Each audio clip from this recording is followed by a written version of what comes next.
ಅಭ್ಯಾಸಗಳಿಗೆ ಸಾಮಾನ್ಯ ಸೂಚನೆಗಳು. ಯೋಗಾಭ್ಯಾಸದ ಸಮಯ: ಬೆಳಗಿನ ಜಾವದ ಅವಧಿ ಉತ್ತಮ.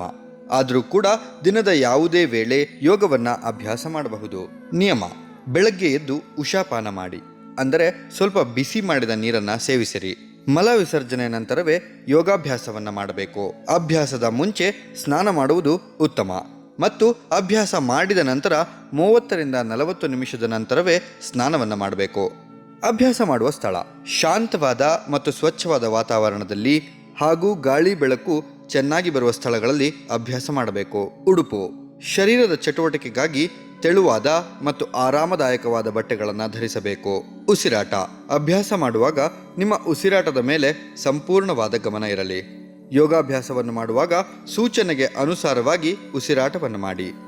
ಯೋಗಾಭ್ಯಾಸವನ್ನು ನಿಧಾನವಾಗಿ, ಚಿಂತೆ ಮುಕ್ತರಾಗಿ, ಶರೀರ ಮತ್ತು ಶ್ವಾಸದ ಜಾಗೃತ ಸ್ಥಿತಿಯಲ್ಲಿ ಮಾಡಬೇಕು. ಗಮನ: ಆಸನದ ಭಂಗಿಗಳನ್ನು ಪ್ರಜ್ಞಾಪೂರ್ವಕವಾಗಿ ಗಮನಿಸಬೇಕು. ಆಸನ ಮಾಡುವಾಗ ನಿಮ್ಮ ಶರೀರದ ಯಾವ ಭಾಗ ಹಿಗ್ಗಿರುತ್ತದೆಯೋ ಆ ಭಾಗದಲ್ಲಿ ಆಗುವ ಪ್ರಭಾವವನ್ನು ಗಮನಿಸಿ. ಶರೀರವನ್ನು ಬಿಗಿಯಾಗಿ ಇಡಬೇಡಿ. ಆಸನದ ಭಂಗಿಗಳನ್ನು 15ರಿಂದ 20 ಸೆಕೆಂಡ್ ಸ್ಥಿರವಾಗಿ ಹಿಡಿದಿಟ್ಟುಕೊಳ್ಳಲು ಪ್ರಯತ್ನಿಸಿ. ವಿಶ್ರಾಂತಿ: ಯೋಗಾಭ್ಯಾಸವನ್ನು ಮಾಡುತ್ತಿರುವಾಗ ನಿಮಗೆ ದೈಹಿಕವಾಗಿ ಅಥವಾ ಮಾನಸಿಕವಾಗಿ ದಣಿವಾದಾಗ ಅಥವಾ ನೋವಾಗ್ತಾ ಇದ್ದರೆ ಆ ಸಂದರ್ಭದಲ್ಲಿ ನೀವು ತಕ್ಷಣವೇ ಶವಾಸನದ ಅಂತಿಮ ಸ್ಥಿತಿಯಲ್ಲಿ ವಿಶ್ರಮಿಸಬಹುದು. ಆಹಾರದ ಕ್ರಮ: ಆಹಾರವನ್ನು ಸೇವಿಸಿದ 4 ಗಂಟೆ ಕಾಲದವರೆಗೂ ಅಭ್ಯಾಸವನ್ನು ಮಾಡಬಾರದು.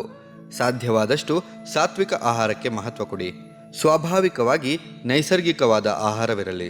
ಆಹಾರವು ಹಿತ ಮತ್ತು ಮಿತವಾಗಿರಲಿ.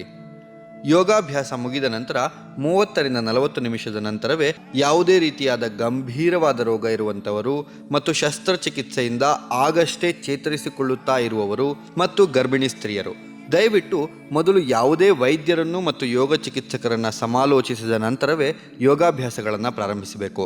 ಇದನ್ನು ಹೊರತುಪಡಿಸಿ ಸಾಮಾನ್ಯವಾಗಿ ನಿಮಗೆ ಹುಷಾರಿಲ್ಲ ಅಂದರೆ, ಉದಾಹರಣೆಗೆ ಜ್ವರ ಬಂದಾಗ ಅಥವಾ ಅತಿಯಾಗಿ ಆಯಾಸವಾದಾಗ ಅಥವಾ ತಲೆ ಸುತ್ತಾ ಇದ್ದರೆ ಯೋಗಾಭ್ಯಾಸವನ್ನು ಮಾಡಬಾರ್ದು. ಹಾಗೂ ಮಾಡಬೇಕು ಅಂತ ಇದ್ದರೆ ಯೋಗ ವೈದ್ಯರ ಮಾರ್ಗದರ್ಶನದಲ್ಲಿಯೇ ಮಾಡುವುದು ಅತ್ಯಂತ ಉತ್ತಮ.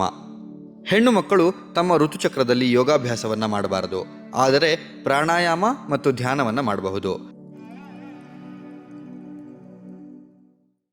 ಯೋಗ ಮಾಡ್ಯೂಲ್ ಫಾರ್ ಸ್ಟ್ರೆಸ್ ರಿಡಕ್ಷನ್: ಒತ್ತಡ ನಿವಾರಣೆಗಾಗಿ ಯೋಗ. ಪ್ರಾರ್ಥನೆ: ಮೊದಲಿಗೆ ಪ್ರಾರ್ಥನೆ ಮಾಡುವ ಮೂಲಕ ಯೋಗಾಭ್ಯಾಸವನ್ನು ಪ್ರಾರಂಭಿಸೋಣ. ಯೋಗೇನ ಚಿತ್ತಸ್ಯ ಪದೇನ ವಾಚಾ ಮಲಂ ಶರೀರಸ್ಯ ಚ ವೈದ್ಯಕೇನ ಯೋಪಾಕರೋತ್ತಮ ಪ್ರವರಂ ಮುನೀನಾಂ ಪತಂಜಲಿಂ ಪ್ರಾಂಜಲಿರಾನತೋಸ್ಮಿ. ಪ್ರಾರ್ಥನೆಯ ನಂತರ ಕೈಯನ್ನ ಉಜ್ಜಿ ಕಣ್ಣುಗಳ ಮೇಲೆ ಇಡಿ. ನಿಧಾನವಾಗಿ ಕಣ್ಣುಗಳನ್ನು ತೆರೆಯಿರಿ. ಕೈ ಚಾಚುವ ಉಸಿರಾಟ: ಇದರಲ್ಲಿ 3 ಪ್ರಕಾರದ ಉಸಿರಾಟ ಪ್ರಕ್ರಿಯೆ ನಡೆಯುತ್ತದೆ. ತಾಡಾಸನದಲ್ಲಿ ನೇರವಾಗಿ ನಿಂತುಕೊಳ್ಳಿ. ಪ್ರತಿ ಉಸಿರಾಟ ಪ್ರಕ್ರಿಯೆಯನ್ನು 2ರಿಂದ 3 ಸಾರಿ ಪುನರಾವರ್ತನೆ ಮಾಡಿ. ಮೊದಲನೆಯ ಉಸಿರಾಟ ಪ್ರಕ್ರಿಯೆಯಲ್ಲಿ ನಿಮ್ಮ ಗಮನ ನಿಮ್ಮ ಶ್ವಾಸಕೋಶದ ಕೆಳಗಿನ ಭಾಗದ ಮೇಲೆ ಇರಬೇಕು. ಈಗ 2 ಕೈಗಳ ಬೆರಳುಗಳನ್ನು ಜೋಡಿಸಿ ಎದೆಯ ಮೇಲೆ ಇಟ್ಟುಕೊಂಡು ಉಸಿರನ್ನು ತೆಗೆದುಕೊಳ್ಳಿ. ಉಸಿರನ್ನು ಬಿಡುತ್ತಾ 2 ಕೈಗಳನ್ನು ಮುಂದೆ 90 ಡಿಗ್ರಿ ಕೋನದವರೆಗೆ ಚಾಚಬೇಕು. ಉಸಿರನ್ನು ತೆಗೆದುಕೊಳ್ಳುತ್ತಾ 2 ಕೈಗಳನ್ನು ಮರಳಿ ಎದೆಯ ಭಾಗದ ಕಡೆಗೆ ತರಬೇಕು. 2ನೇ ಉಸಿರಾಟ ಪ್ರಕ್ರಿಯೆಯಲ್ಲಿ ನಿಮ್ಮ ಗಮನ ನಿಮ್ಮ ಶ್ವಾಸಕೋಶದ ಮಧ್ಯಭಾಗದ ಮೇಲೆ ಇರಬೇಕು. ಉಸಿರನ್ನು ಬಿಡುತ್ತಾ 2 ಕೈಗಳನ್ನು ಮುಂದೆ 135 ಡಿಗ್ರಿ ಕೋನದವರೆಗೆ ಚಾಚಬೇಕು. ಉಸಿರನ್ನು ತೆಗೆದುಕೊಳ್ಳುತ್ತಾ 2 ಕೈಗಳನ್ನು ಮರಳಿ ಎದೆಯ ಭಾಗದ ಕಡೆಗೆ ತರಬೇಕು. 3ನೇ ಉಸಿರಾಟ ಪ್ರಕ್ರಿಯೆಯಲ್ಲಿ ನಿಮ್ಮ ಗಮನ ನಿಮ್ಮ ಶ್ವಾಸಕೋಶದ ಮೇಲಿನ ಭಾಗದ ಮೇಲೆ ಇರಬೇಕು. ಉಸಿರನ್ನು ಬಿಡುತ್ತಾ 2 ಕೈಗಳನ್ನು ಮುಂದೆ 180 ಡಿಗ್ರಿ ಕೋನದವರೆಗೆ ಚಾಚಬೇಕು. ಉಸಿರನ್ನು ತೆಗೆದುಕೊಳ್ಳುತ್ತಾ 2 ಕೈಗಳನ್ನು ಮರಳಿ ಎದೆಯ ಭಾಗದ ಕಡೆಗೆ ತರಬೇಕು. ಮುಂದಕ್ಕೆ ಮತ್ತು ಹಿಂದಕ್ಕೆ ಬಾಗುವುದು. ಈ ಅಭ್ಯಾಸವನ್ನು ಸ್ವಲ್ಪ ವೇಗವಾಗಿ ಮಾಡಬೇಕು. ನೇರವಾಗಿ ನಿಂತುಕೊಳ್ಳಿ. ಉಸಿರನ್ನು ತೆಗೆದುಕೊಳ್ಳುತ್ತಾ 2 ಕೈಗಳನ್ನು ಮೇಲಕ್ಕೆ ಎತ್ತಿ ಸಾಧ್ಯವಾದಷ್ಟು ಹಿಂದಕ್ಕೆ ಬಾಗಿರಿ. ಉಸಿರನ್ನು ಬಿಡುತ್ತಾ ಮುಂದಕ್ಕೆ ಬಾಗಿರಿ. ಹೆಚ್ಚುತ್ತಿರುವ ವೇಗದೊಂದಿಗೆ 6ರಿಂದ 8 ಬಾರಿ ಪುನರಾವರ್ತಿಸಿ. ಕ್ರಮೇಣ ನಿಧಾನಗೊಳಿಸಿ ಮತ್ತು ಅಂತಿಮವಾಗಿ ಅಭ್ಯಾಸವನ್ನು ನಿಲ್ಲಿಸಿ.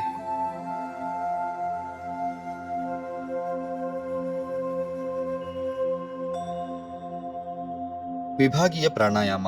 ವಿಭಾಗೀಯ ಪ್ರಾಣಾಯಾಮ ಚಿನ್, ಚಿನ್ಮಯ ಮತ್ತು ಆದಿ ಮುದ್ರಾ 3 ಪ್ರಕಾರದ ಮುದ್ರೆಯನ್ನು ಧರಿಸಿ ಉಸಿರಾಟದ ಪ್ರಕ್ರಿಯೆಯನ್ನು ಮಾಡಬೇಕಾಗುತ್ತದೆ.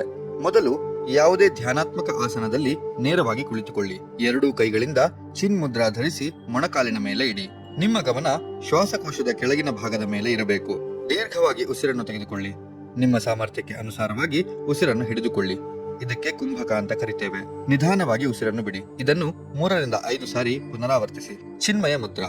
ಎರಡೂ ಕೈಗಳಿಂದ ಚಿನ್ಮಯ ಮುದ್ರಾವನ್ನು ಧರಿಸಿ ಮೊಣಕಾಲಿನ ಮೇಲೆ ಇಡಿ. ನಿಮ್ಮ ಗಮನ ಹೃದಯದ ಮೇಲೆ ಇರಲಿ. ಇದನ್ನು ನಾವು ಥೊರಾಸಿಕ್ ಬ್ರೀದಿಂಗ್ ಅಂತ ಕರಿತೇವೆ. ದೀರ್ಘವಾಗಿ ಉಸಿರನ್ನು ತೆಗೆದುಕೊಳ್ಳಿ. ಸಾಮರ್ಥ್ಯಕ್ಕೆ ಅನುಸಾರವಾಗಿ ಉಸಿರನ್ನು ಹಿಡಿದುಕೊಳ್ಳಿ. ನಿಧಾನವಾಗಿ ಉಸಿರನ್ನು ಬಿಡಿ. ಇದನ್ನು 3 ರಿಂದ 5 ಸಾರಿ ಪುನರಾವರ್ತಿಸಿ. ಆದಿಮುದ್ರಾ. ಎರಡೂ ಕೈಗಳಿಂದ ಆದಿಮುದ್ರಾ ಧರಿಸಿ ಮೊಣಕಾಲಿನ ಮೇಲೆ ಇಡಿ. ನಿಮ್ಮ ಗಮನ ಶ್ವಾಸಕೋಶದ ಮೇಲಿನ ಭಾಗದ ಮೇಲೆ ಇರಲಿ. ಇದನ್ನು ನಾವು ಕ್ಲಾವಿಕ್ಯುಲರ್ ಬ್ರೀದಿಂಗ್ ಅಂತ ಕರಿತೇವೆ. ದೀರ್ಘವಾಗಿ ಉಸಿರನ್ನು ತೆಗೆದುಕೊಳ್ಳಿ. ಸಾಮರ್ಥ್ಯಕ್ಕೆ ಅನುಸಾರವಾಗಿ ಉಸಿರನ್ನ ಹಿಡಿದಿಟ್ಟುಕೊಳ್ಳಿ. ನಿಧಾನವಾಗಿ ಉಸಿರನ್ನು ಬಿಡಿ. ಇದನ್ನು 3 ರಿಂದ 5 ಸಾರಿ ಪುನರಾವರ್ತಿಸಿ. ಕಪಾಲಭಾತಿ ಕ್ರಿಯೆ. ಯಾವುದೇ ಧ್ಯಾನಾತ್ಮಕ ಆಸನದಲ್ಲಿ ನೇರವಾಗಿ ಕುಳಿತುಕೊಳ್ಳಿ. ನಿಮ್ಮ ಬೆನ್ನು ಮೂಳೆ ಮತ್ತು ಮುಖ ನೇರವಾಗಿರಲಿ. ಕಣ್ಣುಗಳನ್ನು ಮುಚ್ಚಿರಿ. ನಿಮ್ಮ ಗಮನವನ್ನು ಉಸಿರಾಟದ ಮೇಲೆ ಇಡಿ. ಎರಡೂ ಕೈಗಳು ಜ್ಞಾನ ಮುದ್ರೆಯಲ್ಲಿ ಮೊಣಕಾಲಿನ ಮೇಲೆ ಇರಲಿ. ಕಣ್ಣುಗಳನ್ನು ಮುಚ್ಚಿ 2 ರಿಂದ 3 ಬಾರಿ ದೀರ್ಘವಾದ ಉಸಿರಾಟವನ್ನು ಮಾಡಿ. ಈಗ 1 ಸೆಕೆಂಡಿಗೆ 1 ಬಾರಿ ಅಥವಾ 1 ಸೆಕೆಂಡಿಗೆ 2 ಬಾರಿ ಉಸಿರನ್ನು ಒತ್ತಾಯಪೂರ್ವಕವಾಗಿ ನಾಸಿಕದ 2 ಹೊಳ್ಳೆಯಿಂದ ಹೊರಗೆ ತಳ್ಳಿ. ಉಸಿರನ್ನ ಹೊರಗೆ ತಳ್ಳುವಾಗ ನಿಮ್ಮ ಉದರದ ಭಾಗ ತಾನಾಗಿಯೇ ಒಳಗೆ ತಳ್ಳುತ್ತಾ ಹೋಗುತ್ತದೆ. ಉದರದ ಭಾಗ ಅಂದ್ರೆ ಹೊಟ್ಟೆಯ ಭಾಗ. ಈ ರೀತಿಯಾಗಿ 1 ಸೆಕೆಂಡಿಗೆ 1 ಬಾರಿ ಅಥವಾ 1 ಸೆಕೆಂಡಿಗೆ 2 ಬಾರಿ ಉಸಿರನ್ನ ಹೊರಗೆ ತಳ್ಳಿ. ಅಥವಾ ನೀವು 1 ನಿಮಿಷದಲ್ಲಿ 40 ರಿಂದ 60 ಬಾರಿ ಕೂಡ ಉಸಿರನ್ನ ಹೊರಗೆ ತಳ್ಳಬಹುದು. ಒಂದು ಸುತ್ತು ಮುಗಿದ ನಂತರ 10 ರಿಂದ 20 ಸೆಕೆಂಡ್ ವಿಶ್ರಾಂತಿಯನ್ನು ತೆಗೆದುಕೊಳ್ಳಿ ಮತ್ತು 2ನೇ ಸುತ್ತನ್ನ ಪ್ರಾರಂಭಿಸಿ. ಈ ರೀತಿಯಾಗಿ 3 ರಿಂದ 4 ಸುತ್ತು ಕಪಾಲಭಾತಿ ಕ್ರಿಯೆಯನ್ನ ಮಾಡಿ. ಭಸ್ತ್ರಿಕಾ ಪ್ರಾಣಾಯಾಮ. ಯಾವುದೇ ಧ್ಯಾನಾತ್ಮಕ ಆಸನದಲ್ಲಿ ನೇರವಾಗಿ ಕುಳಿತುಕೊಳ್ಳಿ. ನಿಮ್ಮ ಬೆನ್ನು ಹುರಿ ಮತ್ತು ಮುಖ ನೇರವಾಗಿರಲಿ. ನಿಮ್ಮ ಗಮನ ಉಸಿರಾಟದ ಮೇಲೆ ಇರಲಿ. ಎರಡೂ ಕೈಗಳಿಂದ ಆದಿ ಮುದ್ರೆಯಲ್ಲಿ ಮುಷ್ಟಿಯನ್ನ ಕಟ್ಟಿ. ಈಗ ವೇಗವಾಗಿ 10 ರಿಂದ 20 ಬಾರಿ ಉಸಿರಾಟದ ಪ್ರಕ್ರಿಯೆಯನ್ನ ಮಾಡಬೇಕು. ವೇಗವಾಗಿ ಉಸಿರನ್ನು ತೆಗೆದುಕೊಳ್ಳುತ್ತಾ ಎರಡೂ ಕೈಗಳನ್ನ ಮೇಲೆ ಎತ್ತಿ ಮುಷ್ಟಿಯನ್ನ ಬಿಡಿ. ವೇಗವಾಗಿ ಉಸಿರನ್ನು ಬಿಡುತ್ತಾ ಎರಡೂ ಕೈಗಳನ್ನು ಕೆಳಗೆ ಇಳಿಸಿ ಮುಷ್ಟಿಯನ್ನ ಕಟ್ಟಿ. ಈ ರೀತಿಯಾಗಿ ಉಸಿರಾಟದ ಪ್ರಕ್ರಿಯೆ 3 ಸಾರಿ ಪುನರಾವರ್ತನೆ ಮಾಡಿ. ಪ್ರತಿ ಸಾರಿ ಒಂದು ಸುತ್ತಿನಲ್ಲಿ 10 ರಿಂದ 15 ಬಾರಿ ವೇಗವಾಗಿ ಉಸಿರಾಟದ ಪ್ರಕ್ರಿಯೆಯನ್ನ ಮಾಡಬೇಕು. ಪ್ರತಿ ಸುತ್ತಿನ ನಂತರ 10 ರಿಂದ 20 ಸೆಕೆಂಡ್ ವಿಶ್ರಾಂತಿಯನ್ನ ಪಡೆದುಕೊಂಡು ನಂತರವೇ ನೀವು ಮುಂದಿನ ಅಭ್ಯಾಸವನ್ನ ಮುಂದುವರಿಸಬೇಕು. ಅನುಲೋಮ ವಿಲೋಮ ಪ್ರಾಣಾಯಾಮ ಅಥವಾ ನಾಡಿ ಶುದ್ಧಿ. ಮೊದಲು ಯಾವುದೇ ಧ್ಯಾನಾತ್ಮಕ ಆಸನದಲ್ಲಿ ನೇರವಾಗಿ ಕುಳಿತುಕೊಂಡು ಕಣ್ಣುಗಳನ್ನು ಮುಚ್ಚಿರಿ. ಎಡಗೈಯನ್ನು ಜ್ಞಾನಮುದ್ರದಲ್ಲಿ ಎಡ ಮೊಣಕಾಲಿನ ಮೇಲೆ ಇಡಿ. ಬಲಗೈಯಿಂದ ವಿಷ್ಣು ಮುದ್ರೆಯನ್ನು ಧರಿಸಿಕೊಳ್ಳಿ. ಹೆಬ್ಬೆರಳಿನಿಂದ ಬಲನಾಸಿಕದ ಹೊಳ್ಳೆಯನ್ನ ಮುಚ್ಚಿಕೊಳ್ಳಿ. ಎಡನಾಸಿಕದ ಹೊಳ್ಳೆಯಿಂದ ನಿಧಾನವಾಗಿ ಉಸಿರನ್ನು ತೆಗೆದುಕೊಳ್ಳಿ. ಎಡನಾಸಿಕದ ಹೊಳ್ಳೆಯನ್ನು ಉಂಗುರದ ಬೆರಳಿನಿಂದ ಮುಚ್ಚಿ ನಂತರ ಬಲನಾಸಿಕದ ಹೊಳ್ಳೆಯಿಂದ ನಿಧಾನವಾಗಿ ಉಸಿರನ್ನು ಹೊರಗೆ ಬಿಡಿ. ಮತ್ತೆ ಬಲನಾಸಿಕದ ಹೊಳ್ಳೆಯಿಂದ ನಿಧಾನವಾಗಿ ಉಸಿರನ್ನು ತೆಗೆದುಕೊಳ್ಳಿ ಮತ್ತು ಬಲನಾಸಿಕದ ಹೊಳ್ಳೆಯನ್ನು ಹೆಬ್ಬೆರಳಿನಿಂದ ಮುಚ್ಚಿ ಎಡನಾಸಿಕದ ಹೊಳ್ಳೆಯಿಂದ ನಿಧಾನವಾಗಿ ಉಸಿರನ್ನು ಹೊರಗೆ ಬಿಡಿ. ಈ ರೀತಿಯಾಗಿ ಉಸಿರಾಟದ ಪ್ರಕ್ರಿಯೆ ಮಾಡಿದಾಗ 1 ಸುತ್ತು ಪೂರ್ಣಗೊಳ್ಳುತ್ತದೆ. ಈ ರೀತಿಯಾಗಿ 9 ಸಾರಿ ಪುನರಾವರ್ತಿಸಿರಿ. ನಾದಾನುಸಂಧಾನ. ಮೊದಲು ಯಾವುದೇ ಧ್ಯಾನಾತ್ಮಕ ಆಸನದಲ್ಲಿ ಅಥವಾ ವಜ್ರಾಸನದಲ್ಲಿ ನೇರವಾಗಿ ಕುಳಿತುಕೊಳ್ಳಿ. ನಿಮ್ಮ ಬೆನ್ನು ಹುರಿ ಮತ್ತು ಮುಖ ನೇರವಾಗಿರಲಿ. ಕಣ್ಣುಗಳನ್ನು ಮುಚ್ಚಿ. ನಿಮ್ಮ ಗಮನವನ್ನು ನಿಮ್ಮ ಉಸಿರಾಟದ ಮೇಲೆ ಇಡಿ. ಎರಡೂ ಕೈಗಳಿಂದ ಚಿನ್ ಮುದ್ರೆಯನ್ನು ಧರಿಸಿಕೊಂಡು ಅಂಗೈಯನ್ನು ಕೆಳಮುಖವಾಗಿ ಮೊಣಕಾಲಿನ ಮೇಲೆ ಇಡಿ. ನಿಮ್ಮ ಗಮನ ಅನಾಹತ ಚಕ್ರ ಅಂದರೆ ಹೃದಯದ ಮೇಲೆ ಕೇಂದ್ರೀಕರಿಸಿ. ನಾಸಿಕದಿಂದ ನಿಧಾನವಾಗಿ ಉಸಿರನ್ನು ತೆಗೆದುಕೊಳ್ಳಿ. ನಿಮ್ಮ ಸಾಮರ್ಥ್ಯಕ್ಕೆ ಅನುಗುಣವಾಗಿ ಉಸಿರನ್ನ ಹಿಡಿದಿಟ್ಟುಕೊಳ್ಳಿ. ಅಕಾರನಾದವನ್ನು ಮಾಡುತ್ತಾ ಬಾಯಿಯ ಮೂಲಕ ಉಸಿರನ್ನು ಹೊರಗೆ ಬಿಡಿ. ಇದನ್ನು 5 ರಿಂದ 9 ಸುತ್ತುಗಳಿಗೆ ಪುನರಾವರ್ತಿಸಿ.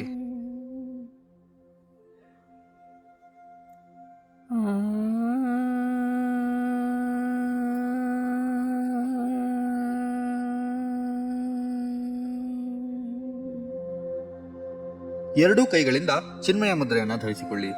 ಮೊಣಕಾಲಿನ ಮೇಲೆ ಇಡಿ. ನಿಮ್ಮ ಗಮನವನ್ನು ವಿಶುದ್ಧಿ ಚಕ್ರ ಅಂದರೆ ಕಂಠದ ಮೇಲೆ ಕೇಂದ್ರೀಕರಿಸಿ. ನಾಸಿಕದಿಂದ ನಿಧಾನವಾಗಿ ಉಸಿರನ್ನು ತೆಗೆದುಕೊಳ್ಳಿ.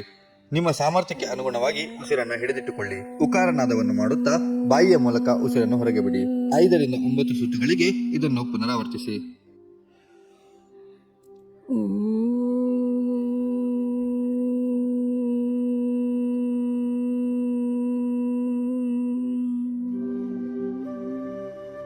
ಈಗ ಎರಡೂ ಕೈಗಳಿಂದ ಆದಿಮುದ್ರೆಯನ್ನು ಧರಿಸಿಕೊಳ್ಳಿ.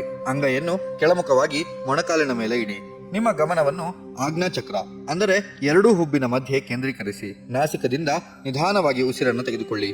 ನಿಮ್ಮ ಸಾಮರ್ಥ್ಯಕ್ಕೆ ಅನುಗುಣವಾಗಿ ಉಸಿರನ್ನು ಹಿಡಿದಿಟ್ಟುಕೊಳ್ಳಿ. ಮಕಾರನಾದವನ್ನು ಮಾಡುತ್ತಾ ಬಾಯಿಯ ಮೂಲಕ ಉಸಿರನ್ನು ಹೊರಗೆ ಬಿಡಿ. ಇದನ್ನು 5 ರಿಂದ 9 ಸುತ್ತುಗಳಿಗೆ ಪುನರಾವರ್ತಿಸಿ.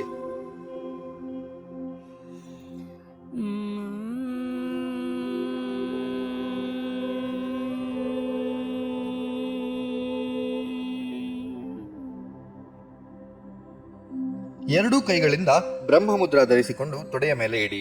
ನಿಮ್ಮ ಗಮನವನ್ನು ಸಹಸ್ರಾರ ಚಕ್ರ ಅಂದರೆ ತಲೆಯ ಮೇಲ್ಭಾಗದ ಮೇಲೆ ಕೇಂದ್ರೀಕರಿಸಿ ನಾಸಿಕದಿಂದ ನಿಧಾನವಾಗಿ ಉಸಿರನ್ನು ತೆಗೆದುಕೊಳ್ಳಿ.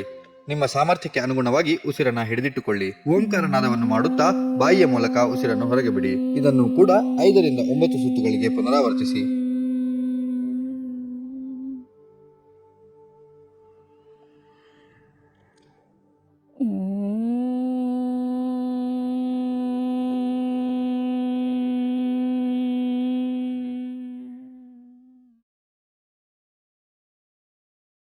ಮುಂದಿನ ಆಸನ ಶವಾಸನ. ಬೆನ್ನಿನ ಮೇಲೆ ನೇರವಾಗಿ ಮಲಗಿಕೊಳ್ಳಿ. ಎರಡೂ ಕಾಲಿನ ಮಧ್ಯೆ ಅಂತರವಿರಲಿ. ಎರಡೂ ಕೈಗಳನ್ನ ದೇಹದಿಂದ ದೂರವಿಡಿ. ಕಾಲು ಮತ್ತು ಕೈಗಳನ್ನ ಸಡಿಲಗೊಳಿಸಿರಿ.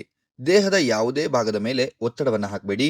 ಉಸಿರಾಟವು ತುಂಬಾ ಸಹಜವಾಗಿ ನಡೀಲಿ ಹಾಗೂ ಉಸಿರಾಟದ ಮೇಲೆ ನಿಮ್ಮ ಸಂಪೂರ್ಣ ಗಮನ ಇರಲಿ.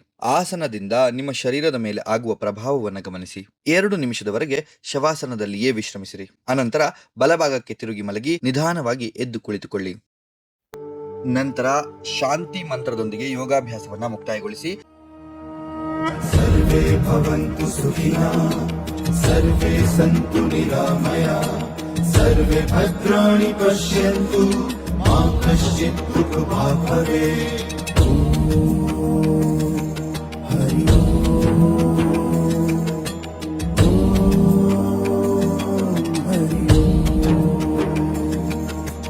सर्वे भवन्तु सुखिनः, सर्वे सन्तु निरामयाः, सर्वे भद्राणि पश्यन्तु, मा कश्चित् दुःखभाग् भवेत्. ॐ शान्ति शान्ति शान्तिः.